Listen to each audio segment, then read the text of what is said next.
Today's healing is around present time awareness. I know I've done a few times where I've done heart coherence and things like that, but present time awareness encompasses so many different elements to healing.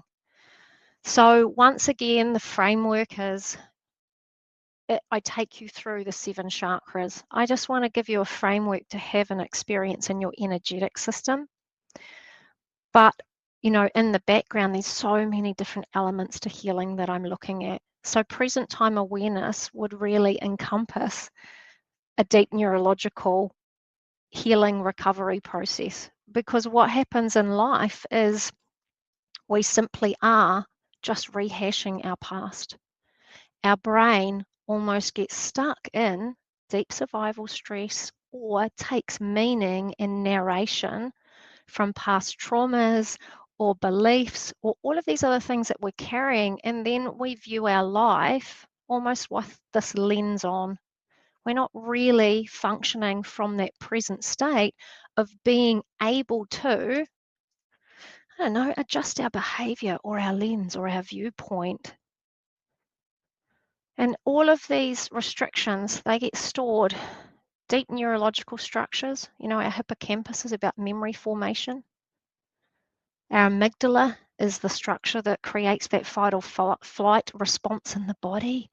And, when that's overactive or we've deemed something as a threat, it doesn't matter if, we've grown up and it actually isn't. Our brain will still see it as that, and we will, mount that response. And again, constantly mounting a deep survival stress response. So, over engaging with the sympathetic nervous system, that's really the decline with healing and with health. And then there's a number of other elements too. So key to healing is harmonizing the brain. A mind that's clear and calm can respond in a new way. And so it's about stepping out of old programs or old responses, because generally everything in our life, even like what we choose on a daily basis, is literally from, past information. It's our brain searching our data banks, memory banks, which the associations are from the past. So this healing, as I go through the different chakras, there'll be a lot of harmonization from the unconscious to the conscious. It will be releasing past traumas, looking at genetic influences. So again, what's been passed down through that family line, even our liver detoxification pathways, a lot of those restrictions are inherited. Looking at DNA and our DNA sequencing, again, that's the study of epigenetics. So releasing restrictions, it's across mind, body and soul.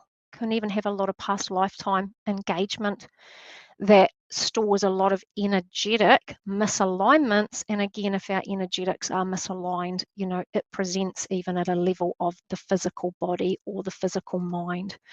So I'd love for you just to have a think for a minute about really functioning in life in that present moment.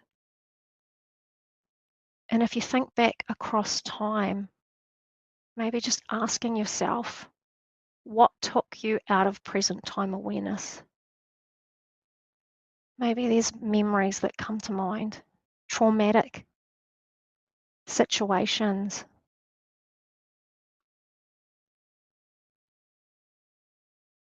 Maybe it just doesn't even feel safe to relax. Maybe you've got high expectations on self and your mind is constantly, questioning or narrating life. And so I'm so engaged at the level of my mind, I can't find peace in my physical body or even in that level of my heart space.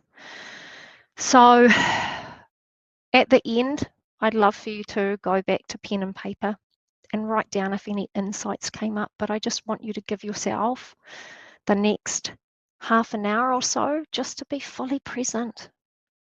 Doesn't matter if your mind wanders, just bring it back, maybe come back and focus on your breath. So I will be saying set things as I go through But also, there's a lot of things that I'm not saying, so I'm still doing a lot of healing and release through my mind as we go through. So please, just the area that I've asked you to focus on, maybe just noting how that feels and what information sits in that place.